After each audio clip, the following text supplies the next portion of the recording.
Hey guys, and welcome back to a new video on the channel Halfway Football. This is me, Al Shadi, and we welcome you to a brand new segment on the channel. In this segment, we will be talking to coaches, players, staffs, and others related to the world of football. So, for the very first episode, we have with us a man who needs no introduction to Indian football fans, none other than Mr. Eelco Schattorie, ex-head coach of Kerala Blasters FC, Northeast United FC, Prayag United, East Bengal, and his stint in India is something amazing. So, Coach, welcome to the channel, and it's a pleasure to interview you. Thank you for having me. I have at the moment a lot of free time, so let's fill it up with talking about football. As you said, need no further introduction where I'm from and what I did. I'm sure everyone in India who likes a bit football will know my background. Yes, Coach, definitely. So, before Coach, we get into the questions and all, how are you and how's your health? My health is fine. I am already for 2 years not scared of any COVID. Many people are too scared of it, in my opinion. I am not scared at all. Why? Because I'm fit and I have a good immune system. So I'm not scared. My family is good. At the moment, I'm in Dubai. We have great weather. So I am enjoying my how do you call it, like my private life, but looking forward to go back to work again, and hopefully we'll get a job soon. That's great, Coach. So let's start with a very obvious question itself. So when did you realize that you wanted to be a coach, or what motivated you to become a football coach? Yeah, that is not so difficult. I ended my football career pretty early. Also, I elaborated on that before. A lot had to do with my mother committed suicide when I was 18. At that time, I was club. Fortuna's very talented player. Was training already with the first team, but that really set me back. Was not interested in. I mean, I was still interested in playing football, but I could not motivate myself. That put me on a sidetrack. At the same time, I was doing how to call it, like a sports university, being a teacher in sports. Could be any sports, but I specialized partly football. I did also, like, for instance, windsurfing, badminton. That's one of the things I always like to do, but my specialty was football. Because of that, you have to do ints. And one of the things, was also with the football clubs coaching. And that started at the VVV Venlo, where after a very quick and short time, they offered me a job as assistant coach on a very young age, and basically went into the coaching. This was already from age 20, I think. That's where my the coaching career hit off. I stopped playing football. Later, I regretted that a lot. Okay, that is what it is. We cannot turn back the time. But I started coaching already from a very young age. Yeah.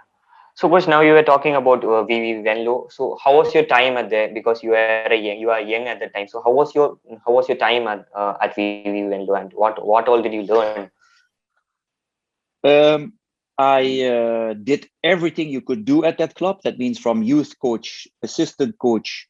I was even head coach at the age of 24, but that was as an interim coach. I didn't have the highest moment, but I'm still the only undefeated coach for that club. Played 3 games and 3 times undefeated, 2 wins and 1 draw. And of course, it doesn't say anything, but at least it's always good to have that on your name. Why not, especially at that young age? Yeah. I was head of youth department. That means leading the whole youth department. I stayed there for 11 years. So in that role, I learned a lot as a coach. But after those 11 years, because I'm very adventurous, I got an opportunity to leave the club and go to, in this case, to the Middle East, join a colleague of mine as an assistant coach with him, Jan Versleyen. I left the club. And that's how I ended up in Asia, and never returned because I got married here. For my CV, it's not always the best thing because I still have like a huge ambition. But VVV Venlo is in my heart, is my club. Is I have a lot of affection with that team. I hope one day maybe to get back there as a head coach and finished what I started in those 11 years there. So, coach, like you have a particular style of football. So, who or what influenced you to follow that style? And do you think that if you like, what's your opinion? Do you think a coach should find a style and stick on to it, or kind of change it according to the circumstances, or according to the circumstances of the different clubs? What's your opinion on that? I don't think you can change your own style if you have a certain character. Like I was a winger as a football player, a very attacking player. You can compare it a little bit with Manchester City. The Silva is his name, right? The Portuguese winger. Yeah, I like to beat opponents. I was good at that. I was very creative. So when you have that in your character, you will also see that probably in your coaching style or even in daily life. If you are adventurous, I like to travel, for instance. And you will also see that in my coaching style. The thing is that during your career as a coach, you have a certain style. Let's say you are an attacking coach or a defensive coach. You need to find the balance, because what you see many times is that I will give you an example. The coach I used to work with was more of a defensive coach. He never took any risks. So when I was his assistant, we were a really good team in balancing each other out, where at certain moments, like for instance, certain substitutions, he would rather not take that substitution because out of safety, while I said, no, let's go for it. Let's do it. And we took that risk. And that sometimes you get results. My point is you need to find the balance in not exaggerating in your style. In this case, I'm an attacking coach, so I'm not going to only look for the attack. Everything exists out of balance. And during my career, I built a philosophy where the main feeling has to be dominating, being in control. But you can do that, for instance, in particular parts of the field. Offensively, I like to have the ball, but defensively, it could be on the opponent's half, it could be halfway, or it could be even playing on the counter attack. And that's where I say you need to learn when to use that balance. Yeah. So one another thing that's related with you is that you have brought some incredible players to India, and also you have a particular knack of finding very good Indian young players. So is it something like, what in your opinion as a coach makes a great player? And what do you find in players? Is it very simple? For me, I recognize, of course, things the way I was as a player. You will also look for in players or talents that you work with or that you scout or whatever. But the main thing is I look for effectiveness. How effective is someone? But now comes the trick. Yesterday I saw FC Goa play. For instance, this Anwar Ali is his name, I think. Yes, the center back. Center back. I think that boy has potential, although he made a few mistakes. But it's about certain moments or certain decision that somebody takes, where the technicality of the decision can go wrong, but the way he takes the decision, the moment he takes a decision, that can be on the ball or off the ball, so offensively or defensively. That's what I look for. And many times you can see players who maybe make the right decisions but don't have the outcome. I also see sometimes players making wrong decisions but have a good outcome. And the easiest way to explain that, some physical players, you see that many times on youth levels, strikers who score a lot of goals because they're physically stronger than their counterparts. They will say, oh, that's a good player. He scored too many goals. He will be good. But he only has the advantage of being physically strong. Over time, there's a refined how do you? There's a relationship between the technicality of what you're looking for and the decision making. That has to be, I don't know how to explain that, but I look for how effective is someone, or the decision that he made was great, but it still didn't get the result. But it's the right moment, being there on the right moment, on the right time. So it's a bit complex, and these are things I'm looking for. Yeah, like you try to find a balance, like between these two things. Between these two, Yeah, you try to find a balance. Yeah, but it's a yeah. Many times, sometimes you hear me talk about the scoreboard analysis, only looking at the outcome. You only afterwards analyze something based on the outcome. Yeah, that's not what I do. I even would see sometimes really great decisions, really great talents, really great attitudes, or things people do, players do, and the outcome is not there yet.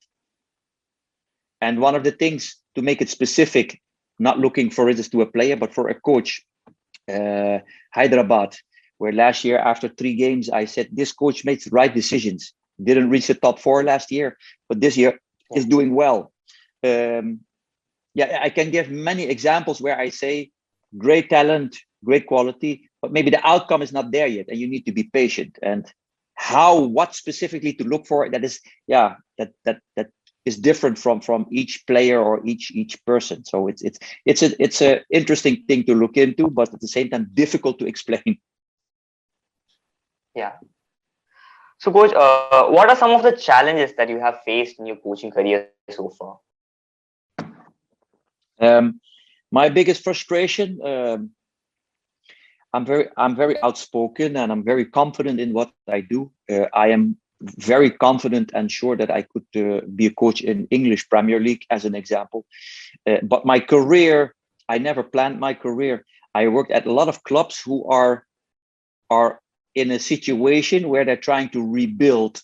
You try to help them and basically cleaning problems from others. But to make that next step, that is something, a big frustration for me. And that means, let's say this year, and we will keep it to the Indian Super League. If you become coach from ATK Mohun Bagan or Mumbai City, you just have to be champion. I would not be scared to say, make me coach of that, and I almost guarantee you're going to be champion. Why? Because you have the qualities. You have simply the qualities. A coach is as strong as his players. But if you have to work at Northeast, if you almost any club, you have to build something. You have to, and sometimes you're lucky. You can be lucky by having the right set of players. But at the same time, you don't just become champion overnight, unless even Guardiola says it. Yeah, I'm a great coach, and but championships are many times bought by money. So if your career is decided by just becoming champion, or as a coach you get the chance to work for a club who gives you the chance to build something, or who gives you who almost has a guarantee to become champion with the amount of players you have, you're lucky. But that doesn't mean that's a better coach than someone who works on a lower level. So my frustration is I'm still waiting to get that chance on that platform to prove, to put the money where my mouth is, because I'm not scared of that, because I know what I can do. But you need also the tools to do so, or get the chance to build something. Yeah. So talking about the challenge itself, you were saying that you joined teams at the time of a rebuild phase and all. So your time at Prayag United ended up owing to financial difficulties, or that their sponsors got involved in some chit fund scam. And also your time at East Bengal, the players who were returning from the ISL were injured and all. So these were at the start of your career in India. So did it give a bad impression about Indian football in general? What were your first impressions for Indian football?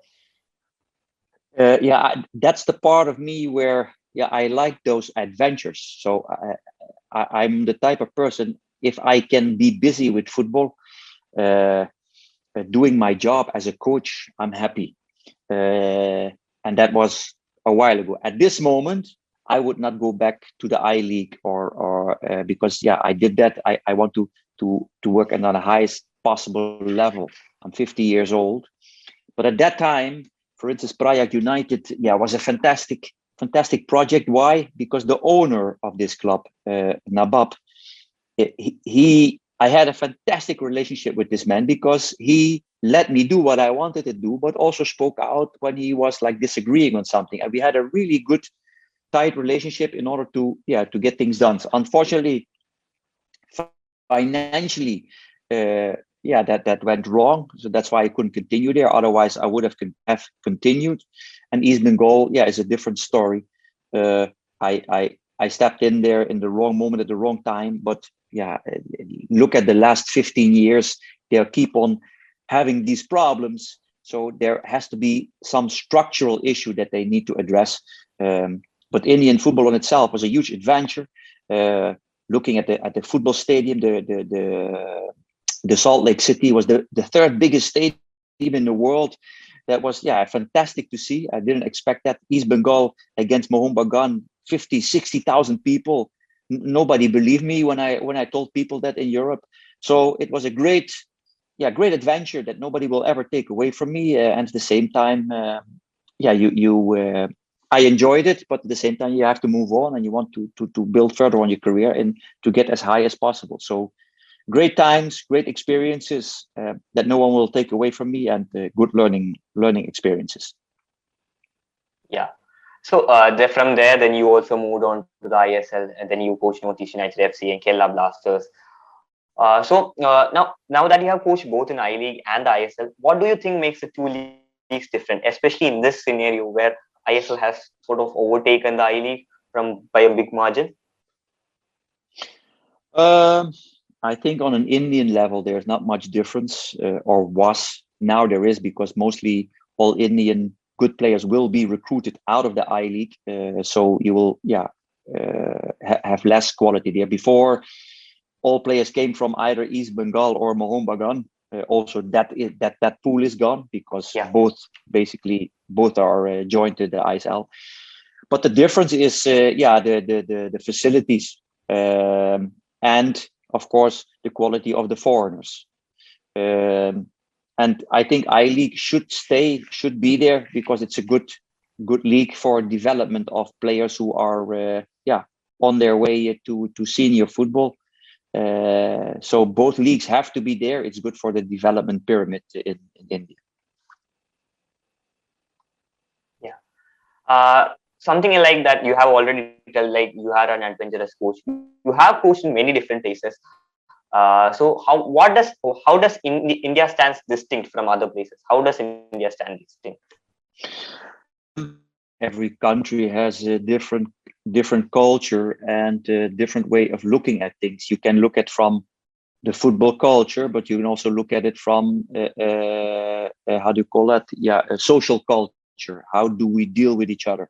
And each country has its challenges. Each country has his ups, so his positive and negatives. Yeah. But that's one of the things I really like. How do you wave them into your coaching people? For instance, I give you an example. Odisha kicked out their coach not too long ago.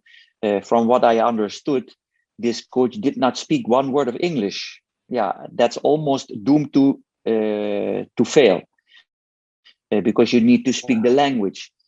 I worked in Arabic countries where I didn't speak any Arabic, but I did my effort to at least learn as good as possible Arabic, because then you get a connection, and not only on a language level, but on so many things, on cultural levels. You need to adapt to wherever you work. Otherwise, if you just stick to your own principles, you will fail. It doesn't matter.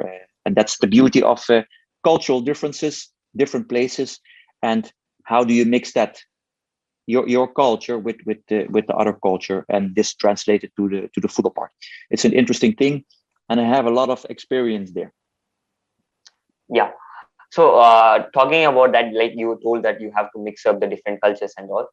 So how do you find that perfect winning solution now that you have coached for a lot of years? So how do you find that perfect winning solution for in a There team? isn't. There isn't nowhere. There is no mathematical equation to winning football games.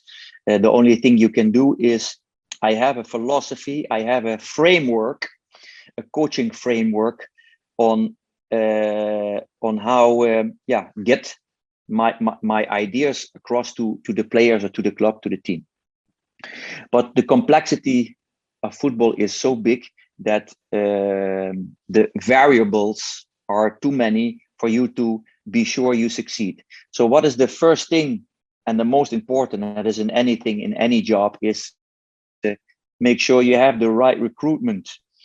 Recruiting is key. At the same time, you cannot always get the players that you want or the people that you want, either if it's staff or players, because it all depends on budget. Then you need to be creative. You need to find, maybe for lower budgets, people or players who still can fulfill certain roles and bring qualities in order to form a team. So how do you do that? Yeah, a lot depends on the situation and the patience that a club wants to give you to build something. And unfortunately, there many things go wrong. And I go again back to, if you are lucky as a coach that you get a chance with a club who is patient or is willing to invest or is willing to give you time, then that can set off your career. And there are also coaches who are really good but are unlucky, or don't get simply the time. So how to build that? I have a framework that I stick to, but in the end, to apply that framework, a lot depends on end budget and if the club gives you the time to build something or to do something. Yes, coach. So other thing is that, like, one question that I wanted to ask you is, now that we have a lot of Indian coaches in the Indian Super League itself, like Khalid Jamil, Derek Pereira, then Robin Singh, Renedy Singh was also coach for East Bengal, interim head coach for East Bengal for a short period of time. So what's your view on Indian football, Indian coaches in general? What's your view on Indian coaches? If they really want to grow, one, you need to be coaching. You need to be actively making decisions. But what I would advise any Indian coach to somehow get internships outside India, because how would I compare that? If, like, India is really good in like, if you look at the education level in IT is something that Indian stands out with. So if you really want to be a good IT person and make it in the IT world, you see them all going outside India and maybe get jobs in other countries, because they're either it's more sophisticated, etc. So it's the same for coaching. If you really want to grow, go see how other football cultures, higher football cultures, doing, and learn from that. Because if you only stick to staying in India, and it's even there hard to get a chance, it's not going to be easy. For Derek Pereira at this moment, it's a good thing to get that experience, work on the ISL. But to really become better, it's always good. I think, like Pradyam Reddy, I really like. I can hear it when he talks about football.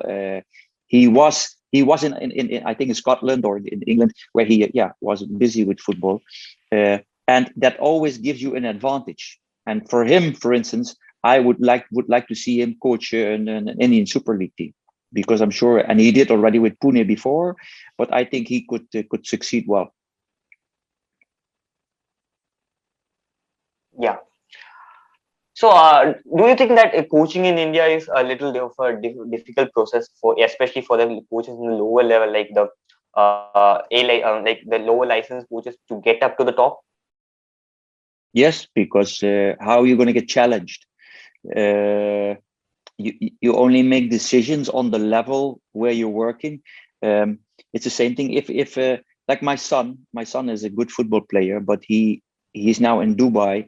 He cannot join a club. He's playing for football schools, and on those levels where he's playing, he will never ever grow into a football player a better football player than if he would be in a real professional football club, because you have more talent around you.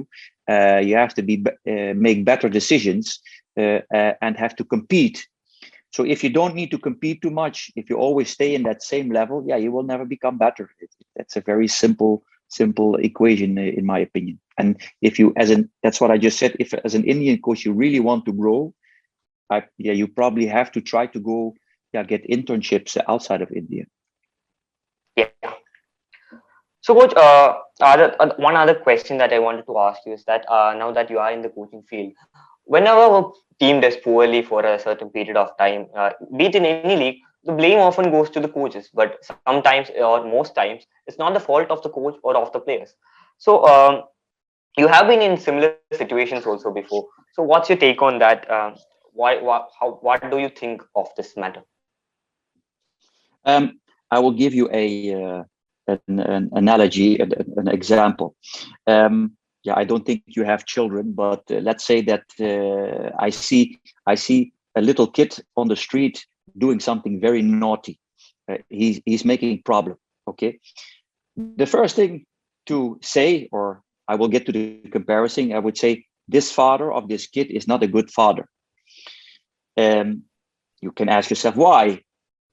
Because he's doing a very naughty things. Now I don't know, maybe the father told him 100 times you cannot do this, but somehow did not find the right way to make him listen. With football is the same. Coaches, there are a lot of coaches who do really good job, but it's a process. It's a process to bring a team to a certain level. And the better qualities you have at hand, the faster that process goes. So blaming the coach right away, that's short. That's a short vision. Unless players, the majority of the players is not happy with the coach, then I would say get rid of him. But if players are happy and there is certain progress, give him the time. But unfortunately, there's always a lot of disconnect there between management and what is actually happening on the playing field. So one other question that I want to ask you is that right now, with the condition of Indian football and the ISL, you are watching our ISL, that we know. So the refereeing in the ISL has been a topic of debate for many years now. You itself have faced at your time in India. You itself have faced some wrong refereeing decisions, the problems of wrong refereeing decisions. Do you think referees have improved from the last seasons? And what do you think is the problem with Indian refereeing? I think the level should be way higher, but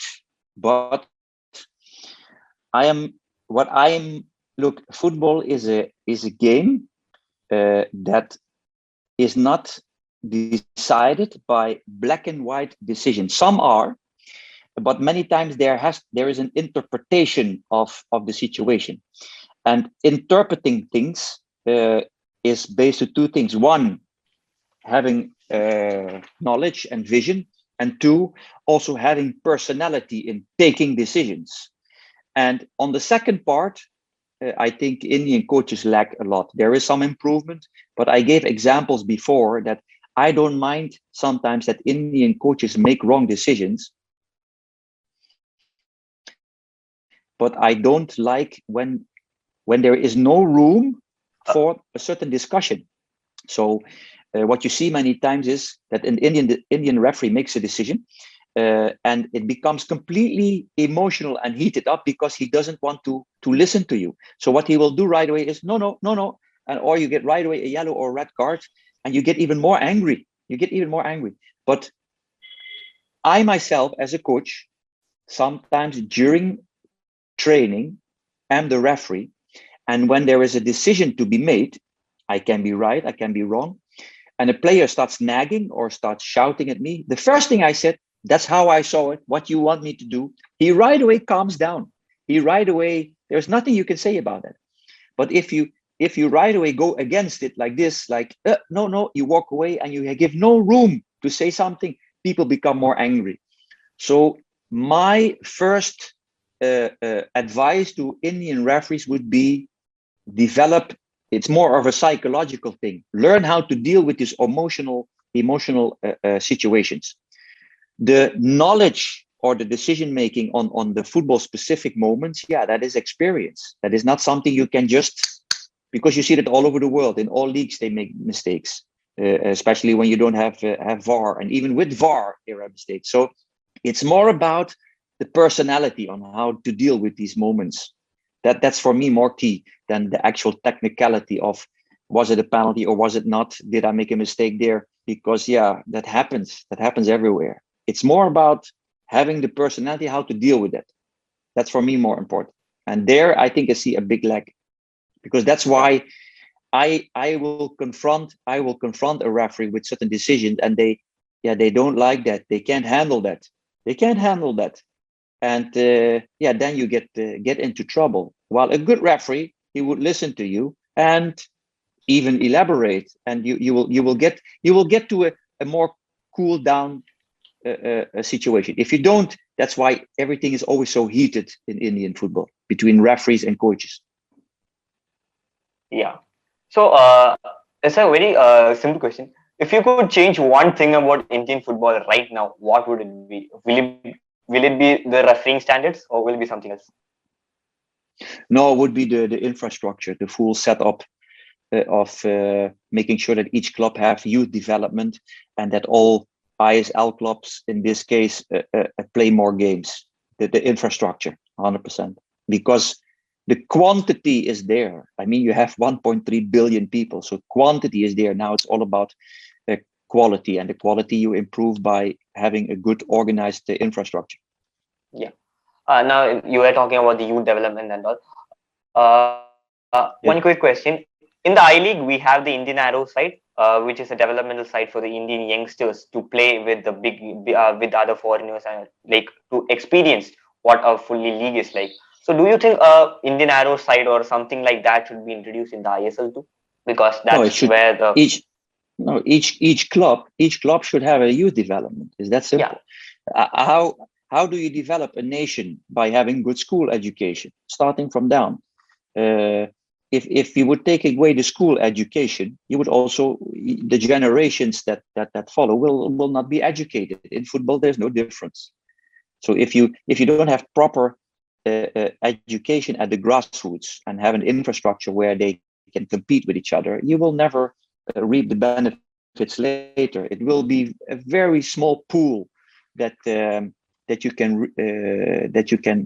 be used, and that's still, India is still on that level.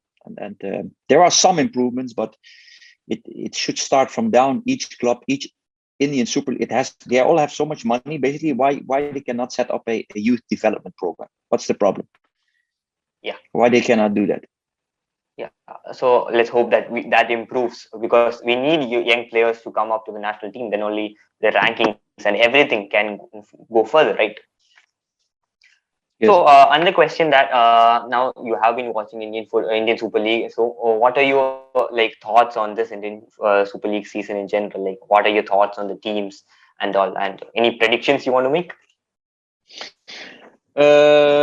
First of all, this season you see a lot of goals scored from huge errors from goalkeepers. I can't explain why, from the goalkeepers. That's a bit weird, but I do see center backs and midfield players, or defenders and midfield players, making huge errors, and that I would blame on because one foreigner less is introduced this season. That means Indian have to replace them. Some are really up to the mark, or they are able to get the chance and should get a chance. But there are also a few players where I say, yeah, they're not up to the mark. They are playing because of a necessity, and that is the same thing.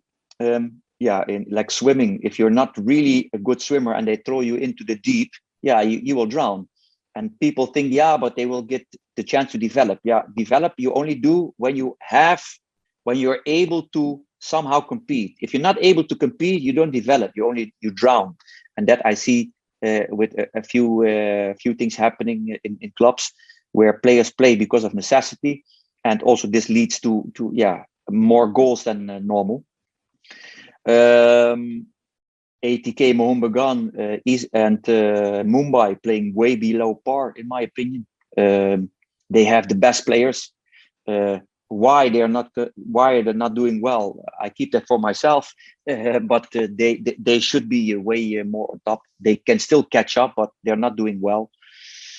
Kerala is doing really well, I think, because good preseason, good staff, but they only started doing well after the fourth game. The first game they lost, then those 3 games following, you could see every time changing the starting 11. Then the fourth game, or after the fourth game, keeper and center back went out. That's when it suddenly started moving. So also that was born out of a necessity. That's when they got into the flow. So it's an interesting league this season, because all the teams are very close to each other, and I'm really looking forward to the end. To make a prediction, it's a difficult one, and I will refrain from that. Why? Because it's all so close to each other, and there's the unpredictability of this season is there is not too much stability there. So when there's no stability, it's also very difficult to make a prediction. So I will stick to that, but I'm sure I'm looking forward to how the ending will be. And especially, there's a law in football, and that is not a scientific law, but you see that many times. Teams who started good and bad, and teams who started bad and good. So let's see what happens this season. Yeah. One more question. Like you left Al-Seeb SC due to personal reasons. So did any Indian club come with an offer to you after that? There was some interest, but as I said, I lost my father not too long ago. My father died because of cancer, and I had to go take care of him. And there was one club that was interested in my coaching, for me to come coach for them, but I refrained from that because that was just after, like at the end when my father died. My mind was not into coaching at that moment. I stayed 5 weeks with my father, take care of him. He eventually died, and I needed some time to get a fresh mind or to deal with that. So I had to say no to that coaching opportunity in the ISL. Yeah, okay, coach. Are you currently studying any options or something like that for a move to any club? Not only in ISL, any club? No, I'm ready to start again. I had 2 not specific offers, but 2 interests, not in India, but one in Africa, Egypt, and one in Europe, Greece. I'm waiting for some answers, and we'll keep looking for options also for India, maybe for the new season, because there are a lot of interesting options, in my opinion. So let's see what happens, but nothing concrete at the moment. Yeah. One more question related to that itself. How do you evaluate a club when a club comes with an offer to you? How do you think this is the perfect club? How do you pick that club? How do you pick that? Yeah, that's one of the most difficult things, because whenever a club comes to the interview and a coach comes to the interview, you always send your representative, the perfect you and the perfect club, and they always say, oh, we have the best coach, and the coach says, oh, this club is amazing, and in the end they end up separating. So you need to have some references that you want to see, but at the same time, as a coach, you need to work, you need to take care of your family, you need to make money. So sometimes maybe you take a decision to go to take a job where you maybe normally would not do. So it's difficult, it's not easy. I do have certain things that I keep as a reference, what I want to see in a club, but sometimes also you have to compromise there and hope for the best. And the more better organized the club is, the bigger chance you have to succeed.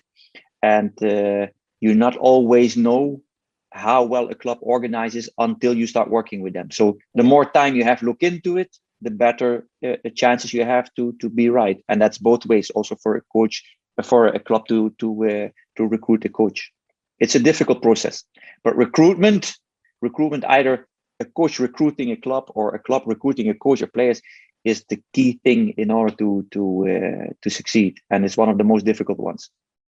Yeah, that's all from my part. Now we have some rapid fire questions that will be handled by Arjit. So Arjit, I welcome you. So, good afternoon, coach. This is the rapid fire session coming in front of you. So, in this session, I'll ask you Okay, some questions, and you can answer those questions in 1 or 2 words. So, without wasting any time, let's start the session. So, my first question okay. is, in which position would you be playing if you were a player? Behind striker. Okay, another question. Teams that underperformed and surprised you the most in the ongoing ISL season. ATK Mohammedan and Mumbai City. Okay, another question. Your favorite player in ISL across these 8 seasons? Bart Okbechi. Your favorite manager in the ongoing edition of ISL? Coach of Hyderabad. Okay, another question. If not a football coach, what would you be? Musician. I would do something in music. Okay, next question. Would you rather become a manager of a first division club that plays in the Champions League or help a second division club get promoted to the first division? At this stage, as high as possible. In any club, Premier League, or just as high as possible.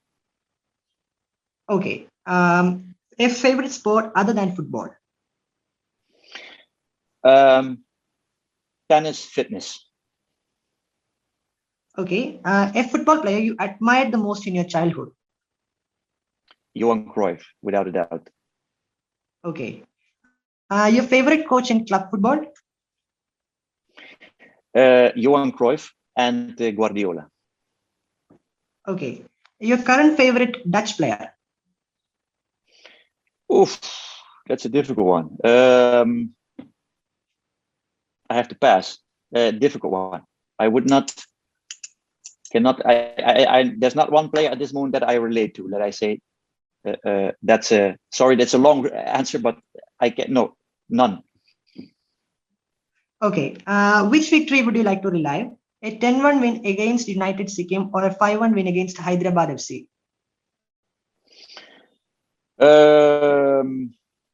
Hyderabad. Okay, that brings an end to the session. Hope you had a wonderful time. Thank you, coach, for the insights and your opinions. Hope you all enjoyed the video. See you next time. Thank you. And also, I want to wish you all the best for your future tennis coach. Thank you very much, and yeah, till next time, and hopefully your viewers had some nice information about anything they want to know about football or me. So happy to participate and to wish you all the luck with your program. Yes, thank you, coach. Thank you, coach. All right. Thank you. Bye-bye.